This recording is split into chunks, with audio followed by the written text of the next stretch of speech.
mães, meu nome é Raquel, eu sou psicóloga e integrante da EVA e ajudei a preparar esse curso especialmente para vocês. Eu vou me encarregar mais das discussões sobre o que chamamos de parentalidade, ou seja, discussões sobre a sua relação com o seu filho, né? Para a gente tratar disso, discutir disso, para além da sua rotina de trabalho, né? Então, na concepção desse curso, a gente levou em consideração que nós, mulheres, somos muito cobradas socialmente, né? Muitas vezes, para além de uma rotina de trabalho, a gente é cobrada toda uma organização de casa e a realidade de muitas de nós ter que criar os filhos sozinhas. Isso é um desafio muito grande e muito fruto da nossa sociedade machista, que beneficia os homens ao mesmo tempo que exige muito de nós, mulheres. E é justamente pensando em todo esse contexto que eu acabei de falar, que a gente pensou em preparar esse conteúdo também para vocês, mães, para ajudar na rotina com seu filho, na sua rotina de casa e tudo. E mais um pouco para frente eu vou falar o porquê que isso é importante. Apesar de que, como todos aqui são mães, eu imagino que vocês saibam. Esse conteúdo vai ser introduzido no curso da maneira mais clara e objetiva possível, né? Cada aula teremos um tópico diferente, né? Mas todos eles se relacionam.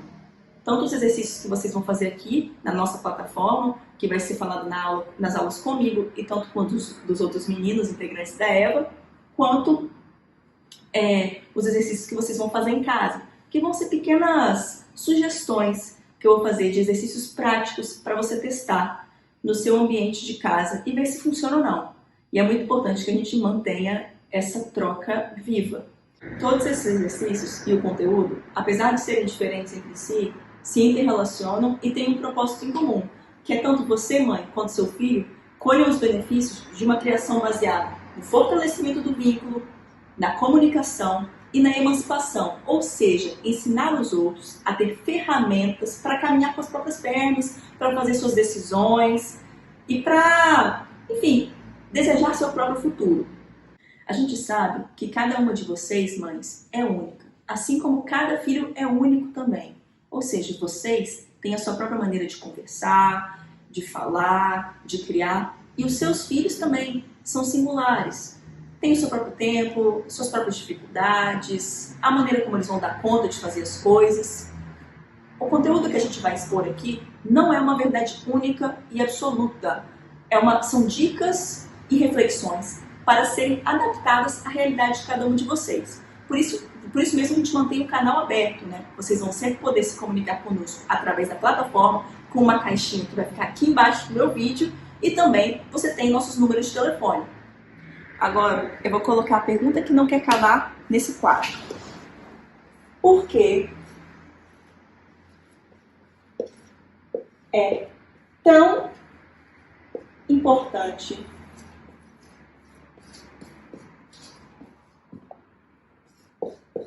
discutir isso? Isso é criação de filhos, né?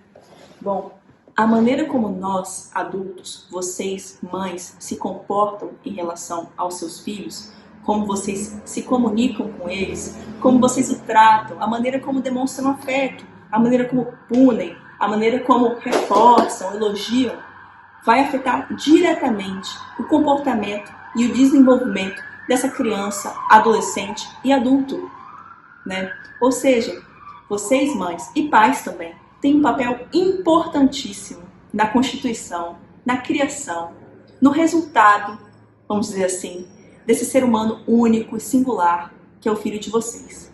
A gente sabe que não existe receita para ser mãe, mas algumas dicas e reflexões podem ajudar e muito. Por exemplo, antigamente acreditava-se que uma criação extremamente rígida era a solução para os problemas, né? Adolescentes e crianças não podiam participar de nenhuma decisão, não podiam decidir o que gostavam, o que queriam. As punições eram gravíssimas, né? Com muita violência verbal e física. Isso era tido como algo normal, como algo comum e como algo que daria uma boa educação para essas crianças e adolescentes, que hoje em dia são adultos, né? Já hoje, existe uma ideia de que as crianças estão com muita liberdade, né? Que a criação está muito permissiva, e que ninguém mais tem limite, que não tem mais que as crianças não têm mais tolerância à frustração, que fazem muita pirraça. Bom, hoje a gente sabe que uma criação baseada só em técnicas de obediência e também em pura imitação não é suficiente para fazer com que a criança alcance todas as suas possibilidades e o seu potencial, que é enorme. Então, o que dizem as pesquisas atualmente? Eu vou falar um pouquinho sobre isso. Bom, respondendo à pergunta que eu fiz, as pesquisas atuais indicam que não é nem muita dureza, nem muita moleza, ou seja, equilíbrio.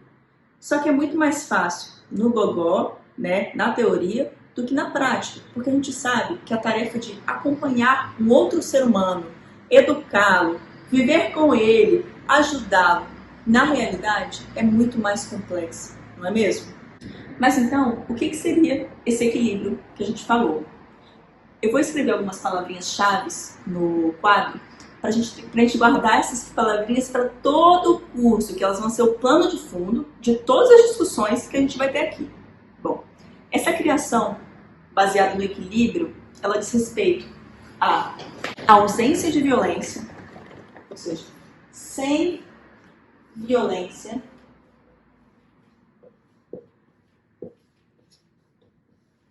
e aí, violência é tanto física, né, e verbal, né, gente? Na comunicação.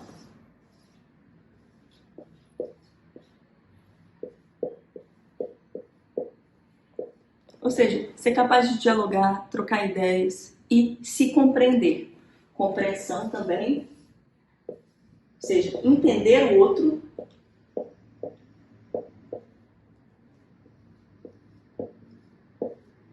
É uma coisa muito importante. No respeito.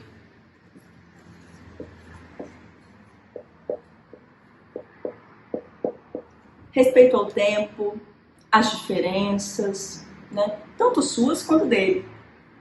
E na liberdade.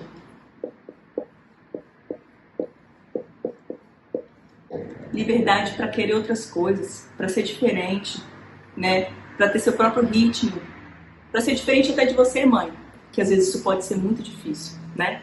E por último, mas não menos importante, uma criação baseada no afeto. Eu acredito, inclusive, que o afeto ele está presente em todas as outras palavrinhas, né? Na verdade, elas se relacionam. O que eu quero dizer com afeto? Uma criação baseada no amor, na segurança, no carinho, né? Eu vou chamar essas aqui de palavrinhas do coração. E como eu tinha falado antes, elas vão servir de contexto para todas as nossas discussões aqui. Com o plano de fundo, né? Algo que a gente sempre precisa lembrar. Mas junto a isso daqui, né? É obviamente que tem a questão de dar consequências e limites, que é uma parte também importantíssima da criação. Só que é justamente por isso que a gente tem que entender o que é dar consequência e limite. Se a gente já falou, né? Numa criação sem violência e comunicação, dar limites e consequências é diferente de punir de maneira física e verbal, né? Por exemplo, bater e xingar. É sobre dar consequências e limites proporcionais ao acontecimento. O que eu estou querendo dizer com isso? Se seu filho, por exemplo, não respeitou o horário para dormir, ou não está indo bem na escola, ele fica sem brincar por um dia, né? Porque às vezes a expressão um xingamento, um tapa, ele serve muito mais para acalmar a pessoa, o adulto, né? Ou você, mãe, que ficou frustrada com aquela situação. Eu entendo que às vezes é muito difícil, é muito estressante, do que realmente mostrar para a criança que aquele é um comportamento que ela não deve repetir. Geralmente só causa efeitos de medo, de ansiedade, mas realmente não ensina, de fato, né, o que ela deve fazer. E aí a gente volta também para a comunicação. Percebe como está tudo ligado? E levando em consideração também, né, isso que eu acabei de falar, dando esse exemplo, né, dos maus comportamentos, uma outra compreensão, né, só para dar um outro exemplo, que é importante, é que muitas vezes a birra, né, a cara feia, que irrita tanto vocês, mas que costuma irritar todos nós, é muito mais uma maneira da criança se comunicar em um momento em que ela não tem outros recursos, não tem outras habilidades, do que realmente algo para propositalmente te desagradar, te confrontar, te irritar, é que acaba acontecendo como uma consequência, né? A gente entende. Mas é muito importante, às vezes, fazer essa reflexão, que não é algo contra você, né? A birra, a malcriação, não vai ser uma agressão para você. Apesar de que eu entendo que também, às vezes, no auge do cansaço, vocês se sintam agredidos, né? Mas é uma reflexão importante de se fazer. A gente sabe, é claro, que tudo isso é muito mais fácil na teoria do que na prática. Porque na prática, tratam-se de seres humanos reais e vida real, né? E aí nem tudo vai acontecer bonitinho, como está escrito, como que acontece nas nossas ideias. Mas é importante entender que ter esses fatores e tudo isso, e essas palavrinhas em mente, na hora de tomar decisões, já é de grande ajuda. Agora, mãe, sabendo da sua importância nessa história toda, nessa trama, é importante fazer reflexão, né, sobre novas maneiras de corrigir, de conversar e entender que isso é um processo, né? A mudança, a transformação, ela vem com o tempo. E pensando sempre no que a gente falou lá no comecinho, em colher os benefícios dessas mudanças, né? De uma criação que vai impulsionar o seu filho para um caminho que ainda não conhecemos, mas que confiamos que será um caminho de autonomia, de liberdade e de felicidade.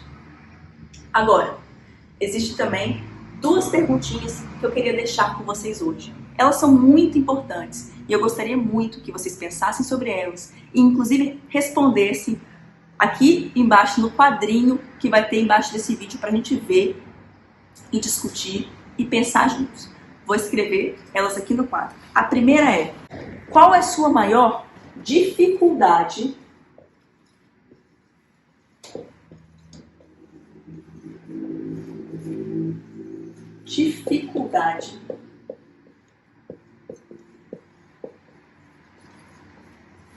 na criação dos seus filhos? É muito importante que a gente pense sobre isso. A outra perguntinha é: qual é o seu maior desejo para ele? O que você deseja para ele no futuro?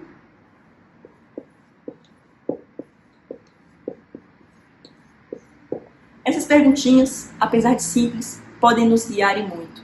Então, por favor, respondam elas aqui embaixo. E até a próxima. Muito obrigada!